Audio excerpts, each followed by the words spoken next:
Welcome to the Right Take Podcast, news, ideas, and conversations at the intersection of politics and culture, a project of the David Horowitz Freedom Center. I will be your host, Mark Tapson. Greetings and welcome back to the Right Take Podcast. I am your host, Mark Tapson. I've been writing about the culture war for as long as I've been writing about politics, which is 17, 18 years, something like that, not only because I'm more interested in the way culture impacts politics and vice versa than I am in strictly politics, but because the culture is really where it all begins. As the late, great Andrew Breitbart, the man who first gave me an opportunity to write about politics and culture, was fond of saying, politics flows downstream from culture. And I often say that conservatives haven't even been in a position to fight a culture war because the left has been so successful at capturing all of our cultural institutions. So I usually say we've only been in a position to wage a culture insurgency. And for many years, we've accomplished very little in that asymmetric conflict. We haven't even slowed the momentum of the culture agenda of the left. But now, in the age of Trump, for the first time, conservatives seem to have reversed the momentum. We seem to be racking up win after win in terms of dismantling DEI programs, rooting out or at least exposing progressive bias in education, rejecting the excesses of gender ideology, and so on. It's been a remarkable turnaround, and hey, all it took, or at least what galvanized it, was having a conservative president who has some understanding of how pop culture works and how important that arena is. A president and a few other political leaders like Ron DeSantis who are willing to get down in the trenches of the culture war and do what it takes to win. Today I've got a very sharp guest upcoming who wrote an interesting and hopeful take for National Review on the culture wars. He also wrote a book on how the culture war got underway in the first place and how we got to where we are today. So stay tuned. You don't want to miss this conversation. And don't forget to subscribe to The Right Take if you don't already, so you don't miss any of the compelling conversations we are having here. Don't touch that dial.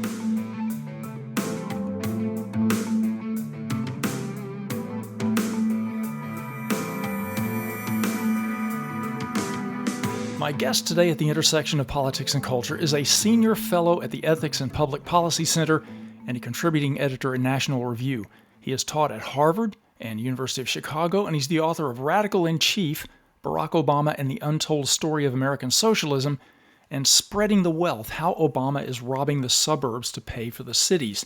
He's also the author of a short book called The Lost History of Western Civilization, which I want to talk a bit about today. A true scholar and a gentleman, Stanley Kurtz, welcome to the Right Take Podcast. Well, Mark, thanks so much for having me. Thanks for taking the time. Stanley, I've been writing about the culture war for many years, not as long as you, because the culture is where it all begins. As Andrew Breitbart was fond of saying, politics flows downstream from culture. And I often say that the left has been so successful at capturing all of our cultural institutions that conservatives have really only been able to wage a very ineffective culture insurgency. But now, with Trump at the helm, it seems like for the first time conservatives seem to have the momentum. It's like the left has made its long march through the institutions, but the right now is making a blitzkrieg, a lightning war, and recapturing some of that territory. And then your recent article at National Review called The Conservative Cultural Comeback caught my attention. And I thought it was important to bring you on to talk about it. You begin that article by asking a couple of questions, and I'll just ask them to you now.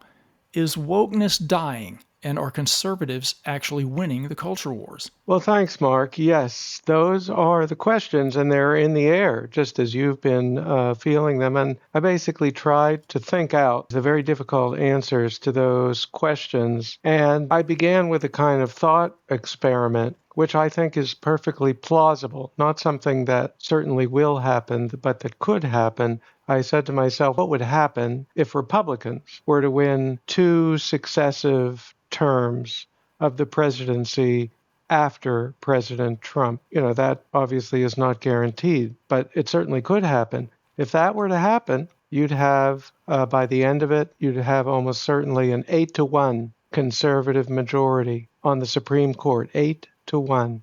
And all of Trump's executive orders, the many, many orders he's already put out on things like eliminating affirmative action, even going back to President Johnson's original 1965 executive order blocking men in girls' sports, to fixing up the way the Smithsonian and other museums present American history. All of that large flurry of executive orders would have been in effect for 12 years, even if Congress did not turn them all into law. So would that mean that we had won the culture war? I guess the bottom line on my end is, yes, it would mean conservative dominance in the culture war, and that would be a very big, earth-shattering even event. But on the other hand, I don't think it would mean that the culture war would be over. And we can get into this, but I think there are certain basic underlying features of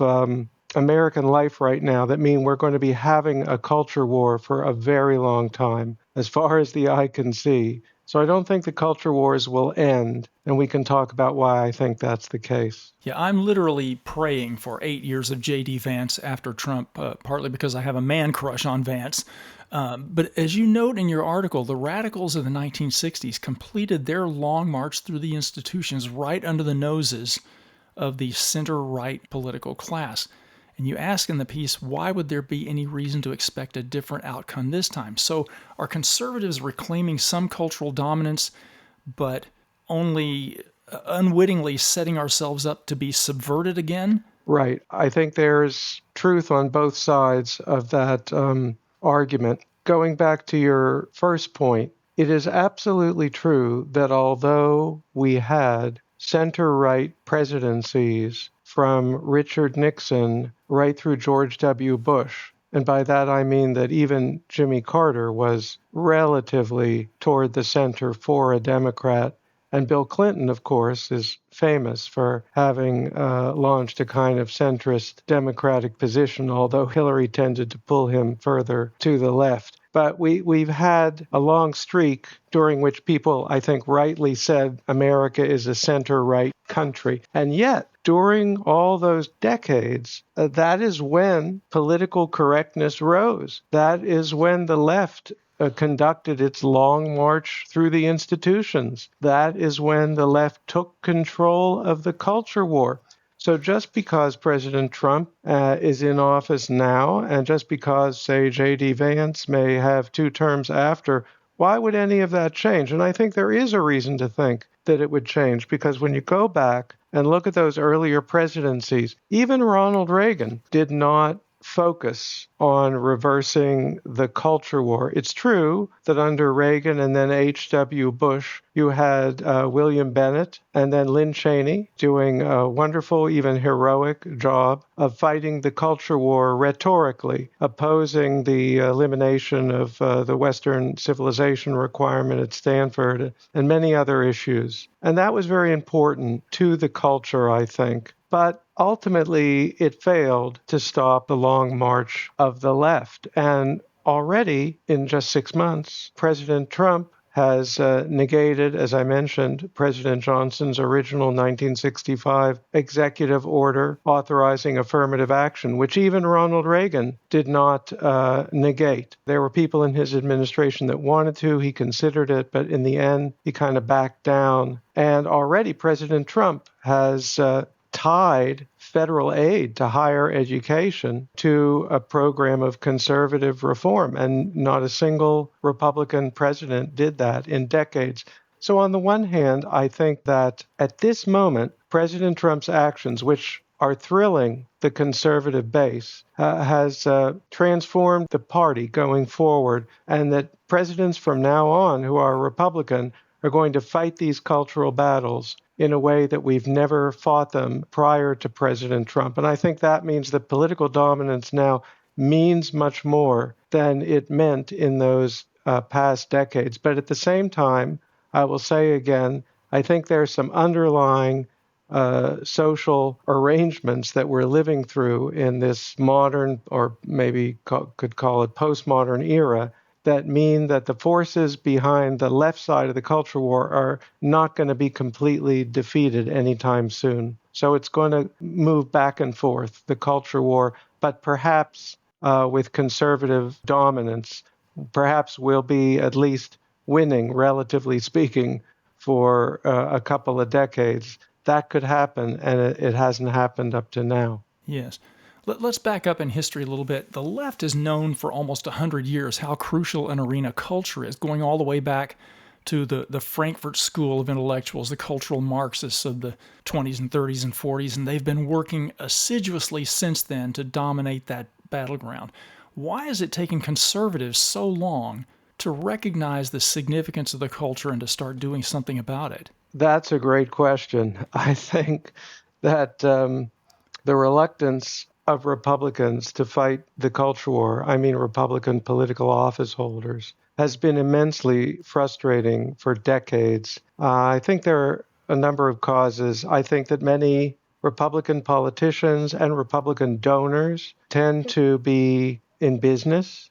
They didn't necessarily take liberal arts courses when they were in college themselves. And on the one hand, that saved them from being taken over by the virus of political correctness. On the other hand, I think it led them to first not fully recognize how important our educational and cultural institutions were. There was a feeling abroad, I think, among establishment Republicans that however silly some of these campus demonstrations were, or some of these professors were, when students graduate and begin to pay taxes, they'll kind of buckle down and get sensible. But it turned out that that's not the way things worked out. And it took a while to make people realize that. I remember I started writing publicly about 2000, and I used to bang my head against the wall to explain to conservative donors and politicians how important it was that we had lost K-12 and higher education, and they couldn't take it seriously. And now,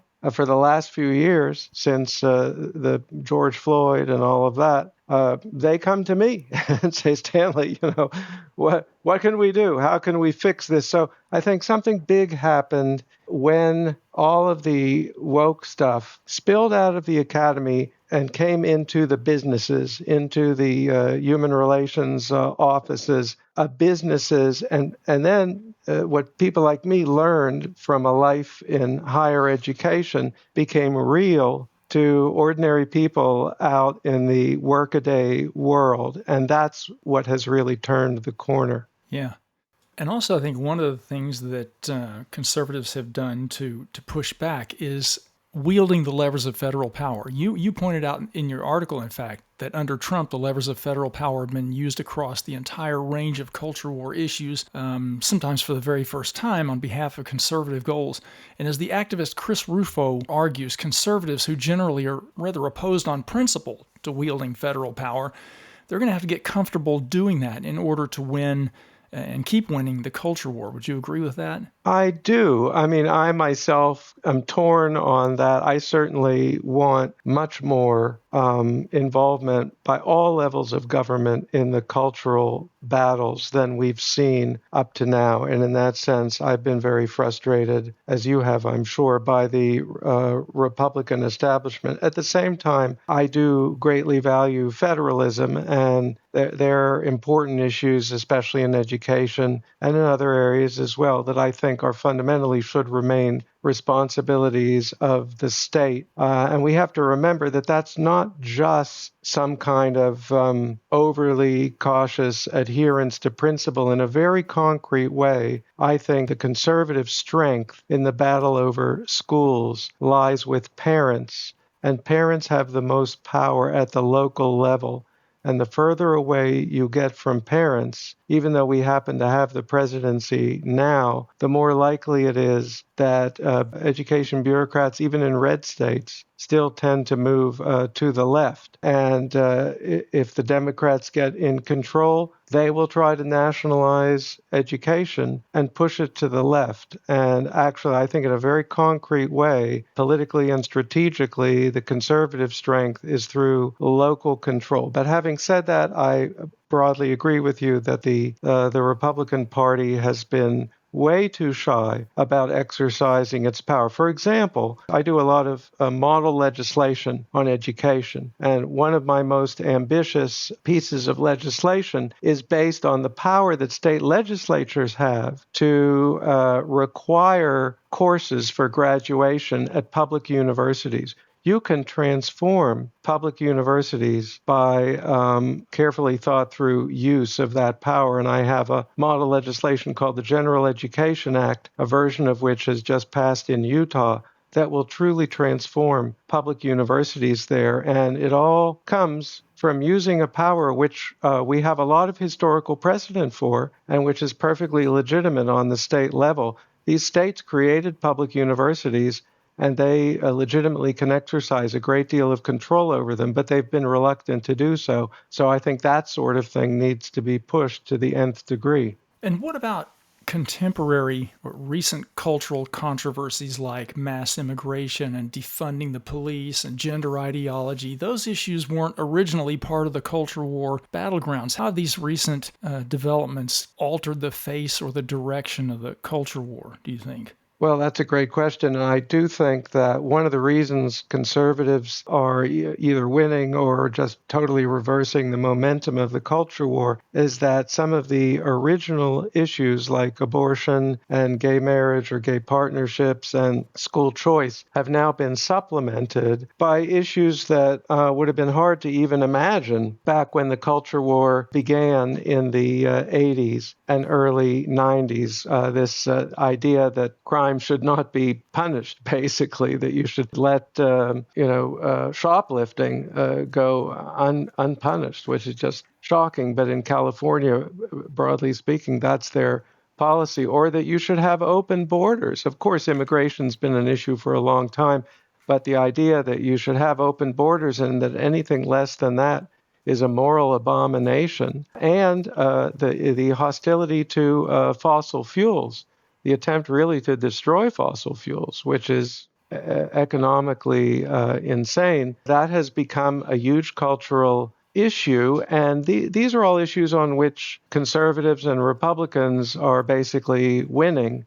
So if you put that together with the more closely fought original issues, you could certainly make a case that Republicans are winning the culture war. But the problem with that is that the left still, despite their current problems, which are very serious, they still are in place as the cultural elite in the institutions which really control society. The faculty at these universities, no matter what President Trump does in terms of federal money, cutoffs, and imposing agreements like we've seen with Columbia University, you still have this far left faculty. You still have far left newsrooms. You still have far left Hollywood, although it is changing enough so that some conservatives are, coming out into the open in Hollywood maybe a little bit more than they used to. But broadly speaking, the left is still in control of the dominant institutions of society. That's why my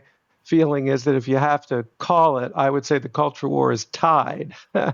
I'd say it's about tied because conservatives are winning on the majority of issues, not all of them, but the majority.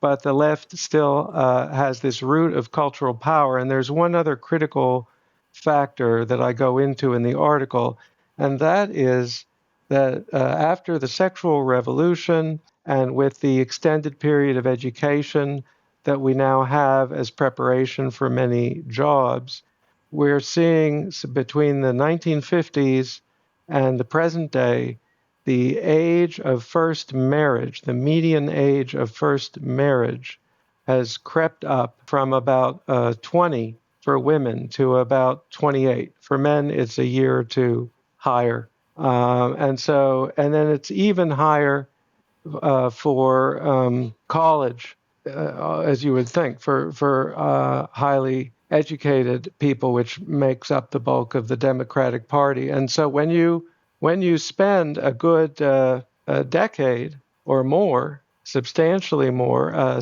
living as a single person without being married, then you're going to want a liberal sexual morality. You're going to want access to abortion. Gay marriage is kind of an ultimate symbol of traditional sexual morality. And you're even going to want identity politics, because identity politics is one of the few ways uh, left in our society to have a feeling of community, a feeling of group solidarity. It's unfortunate that that's true, but I think that's one of the motivators. So as long as we have this extended singlehood, which has really become, in effect, almost a new life stage, I think we're going to have wokeness, we're going to have culture wars. That doesn't mean the balance of power can't shift toward conservatives, but I don't see complete victory or social transformation coming within any of our lifetimes.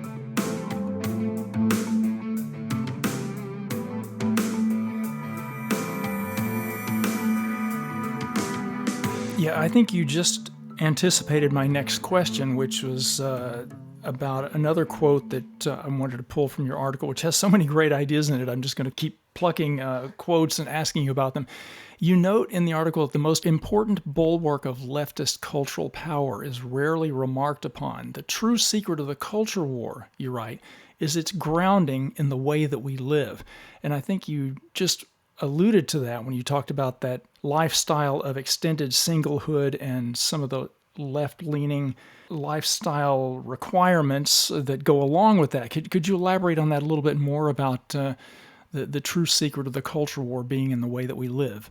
Absolutely. I mean, there's a wonderful book by a guy named Alan Ehrenholt called The Lost City. He's not particularly conservative, but his book is really an attempt to describe community as it existed in America in the 1950s. Now, you might not think that a sort of traditional community was strong in the United States in the 1950s, but it was compared to the way it is now. And Aaron Hall has a wonderful chapter in there where he talks about a parish in Chicago. They used to call their sections of the cities parishes, which, of course, a lot of the immigrants were Catholic.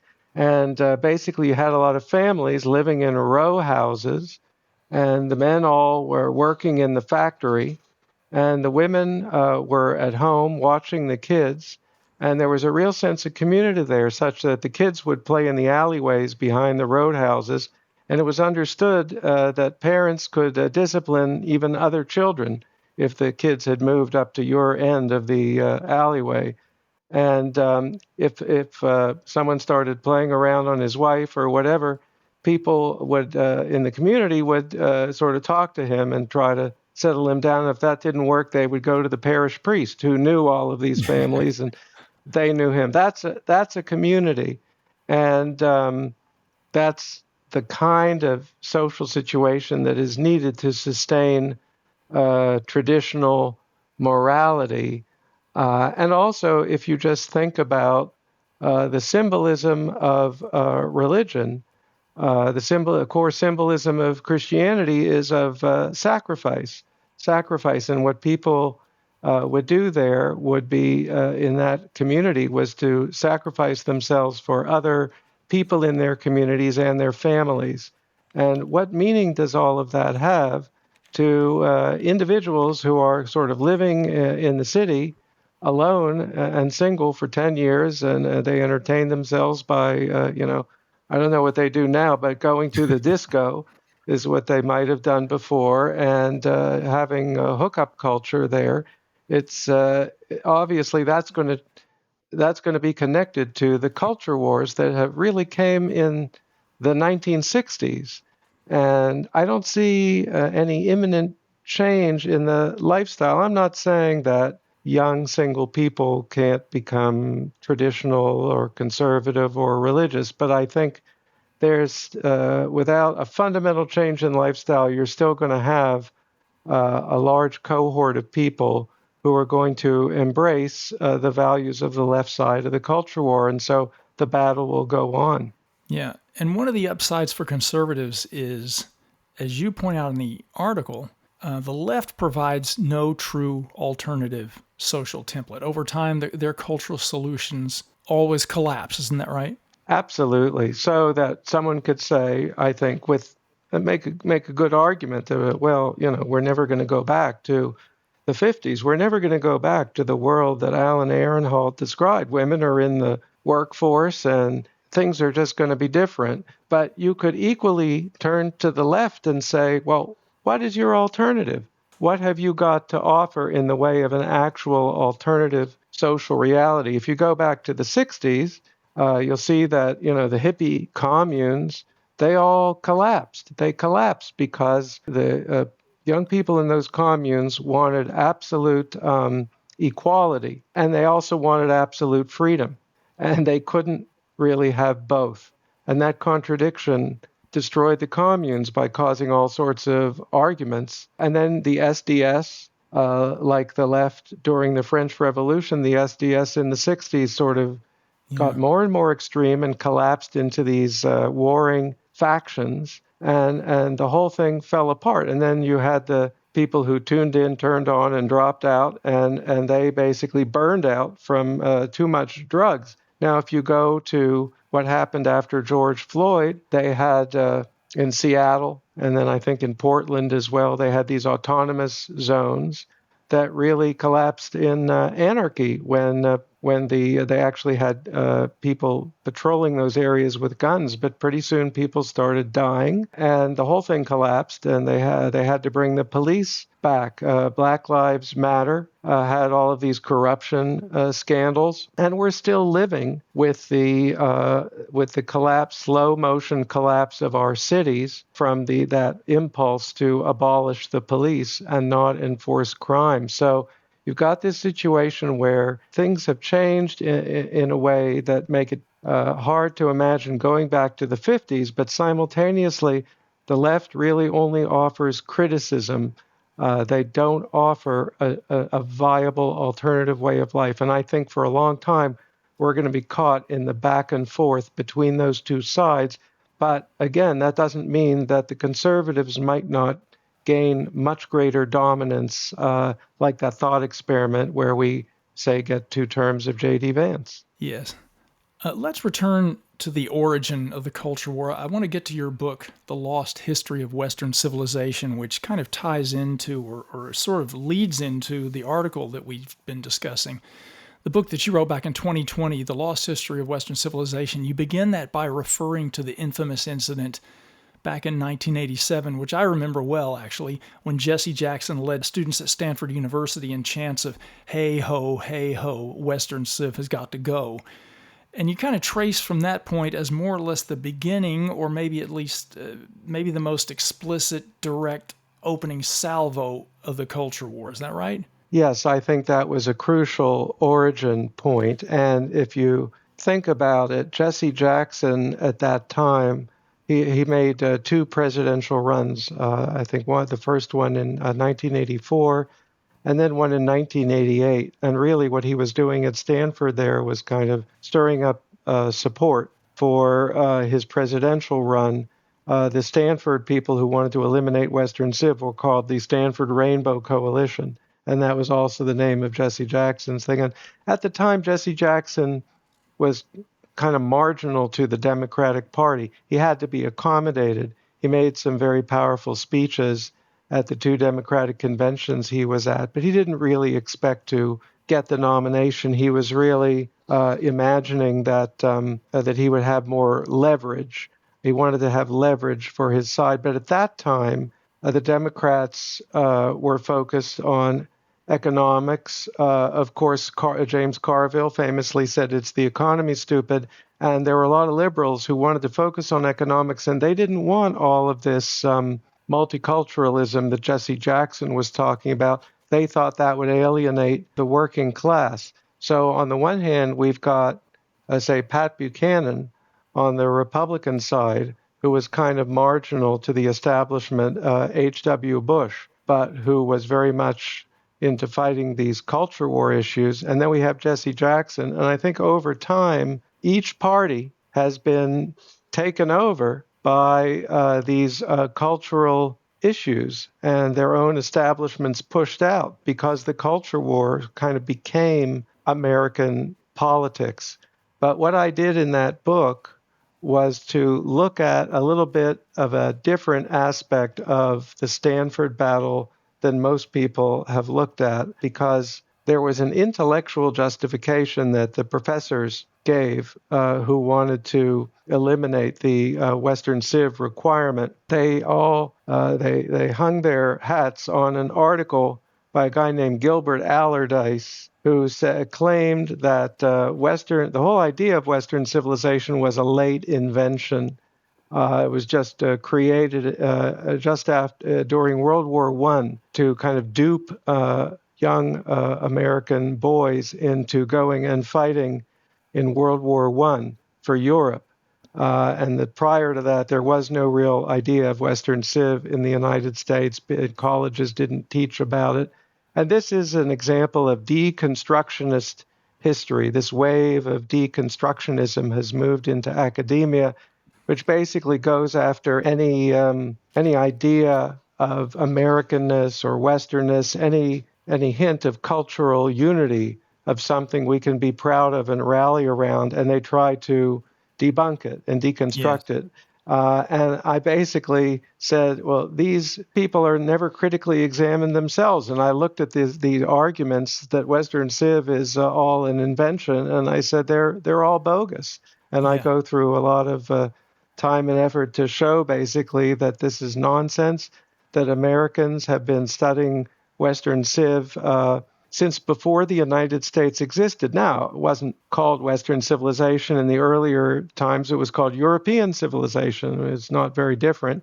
It was just understood that America represents a kind of extension of European culture. So there was a bit of a name change, but there were some great and very influential historians who I talk about in the book who are really very interesting, like Francois Guizot, a great French historian who deeply influenced John Stuart Mill and Alexis de Tocqueville, William Robertson. So deconstructionism, this idea, and the deconstructionists really are victims of their own perspective, because not only do they go around debunking the specific pillars of Western and American identity, but they can't really stop themselves in the end from debunking everything.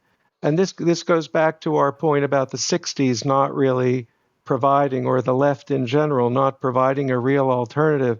The intellectual side of that coin is that the deconstructionists ended up deconstructing everything. They really found it impossible to believe in any positive way of life, in any model of the good society. All they Yeah. can do is tear down, and I examined that problem in some detail in the book. Yeah, and multiculturalism, that's become such a huge aspect of the left-wing worldview, hasn't it? It's indoctrinated at least a couple of generations of Americans and Westerners abroad into believing that the West is uniquely somehow oppressive and exploitative and racist and evil, frankly. Let's end our conversation on an inspirational note if we can. Why is the West the best? Why is it important that we fight in the culture, in the schools, in the media, in the entertainment arena, to transmit this grand legacy of the West down to younger generations and to fight for its continued flourishing? Well, I think the core idea of the West is the importance of the individual, and therefore of liberty, of freedom. And so I think the importance of the individual, society being for the sake of the individual rather than the individual for the sake of society, that is the founding idea, the core idea. Individual equality and freedom are the core ideas of liberal democracy in the classic sense. I think that's the real meaning of the West. And of course, we've had these challenges from fascism and communism. But when you study Western Civ, you're really studying the long, long history of the emergence of liberal democracy based on the idea of the individual. And one of the things I stress in the book is that the truth is the left, although it doesn't want to admit it, has adopted this idea of the individual. I would almost say that one of their main problems is that they push it too far. So if you think Yes. about, and I do an analysis there of the word Latinx. Right. What is Latinx? Latinx is an attempt to eliminate the gendered ending of Spanish words. And so what they're really saying is that's a kind of pro-trans idea. You can choose your own gender. What could be more individualist than the idea that I'm going to choose my own gender, that biology has no control over that? Now, I happen to think that's an overextension of the idea of individualism. But the truth is, while these people who like Latinx fancy themselves to be a kind of modern version of ancient pre-colonial American Indians, the truth is they are extreme examples of modern Western individualism. And if they don't read John Locke and the Western great books, they won't understand where they themselves are coming from. Yes.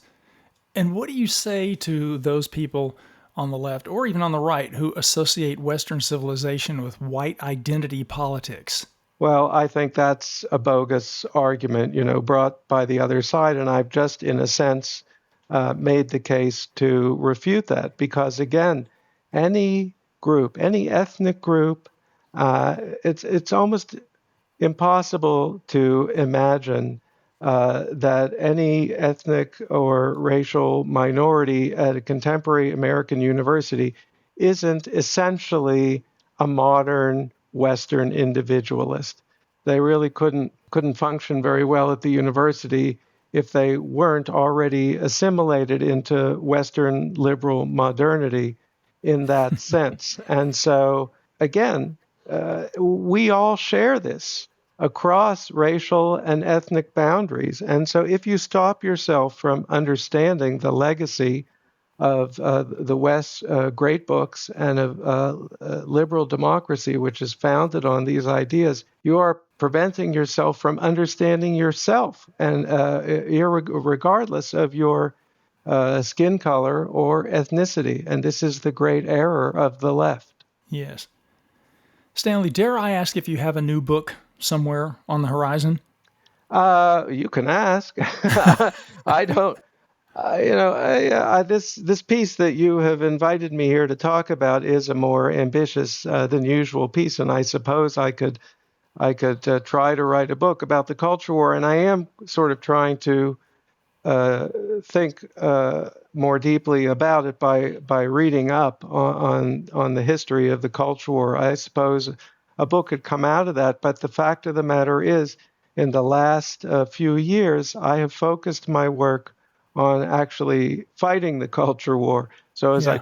I've told you, I have various pieces of model legislation is focused on transforming both K-12 and higher education. So I'm kind of torn. What I used to do was to write books and articles, and I was very pleased with myself if I put out one that I thought was nice, or if someone said something nice to me about it. But then in 2015, when all of this woke stuff started taking over, and I remember in particular that a conference on free speech at Yale that was put on by the William Buckley Institute, the sort of conservative student group at Yale, it was attacked by liberal students. And nowadays, we wouldn't bat an eye at the idea of leftist students attacking free speech. But in 2015, I found it shocking Yeah. because usually the left would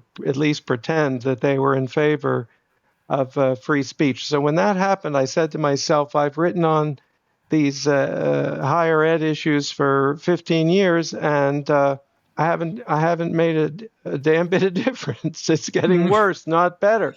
And that's when I started doing the model legislation. How can people keep up with what you're doing and writing and working on? Are you a social media guy? I'm not. I'm Me not. either. I spend a lot of effort not making a quick gut level reaction to things that happen and saying something stupid that will make people try to discredit me for my, silliness. And all of a sudden, Twitter came around, the whole purpose of which was to make you give a quick gut reaction and say something stupid so people can attack you. And so I find Twitter an abomination for that Yes. reason. It's just not the way I work. I like to work at a level of greater forethought. But I write regularly on education issues for National Review Online. And also there's a scholars page where you can look up my work at the Ethics and Public Policy Center, which is my think tank. There's a page where just about everything I write is posted after it's been published. Good to know. Stanley Kurtz, thanks for joining us at The Right Take. Please keep up the great work, sir. Thanks so much, Mark. And thank you, listeners, for joining us. Check out Stanley's work, and don't forget to subscribe to The Right Take if you haven't already. And if you like what you hear, please leave that positive review. Be seeing you. The Right Take with Mark Tapson is a project of the David Horowitz Freedom Center and Front Page Magazine. Unauthorized reproduction of this podcast without express written consent is prohibited.